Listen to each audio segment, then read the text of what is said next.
வணக்கம். இப்போ நீங்கள் வந்து படத்தில் பார்த்துட்ருக்கிறது முலாம்பழ விதைகள்.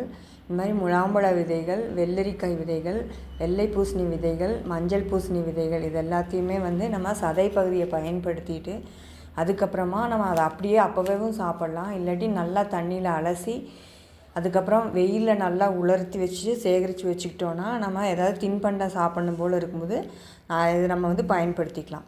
இந்த விதைகளை வந்து நல்லா உலர்த்தி அதுக்கப்புறமா இதை நம்ம அரைத்து வைத்து கொண்டு சேகரித்து வைத்து கொண்டாலும் கூட நம்ம வந்து பயன்படுத்திக்கலாம்.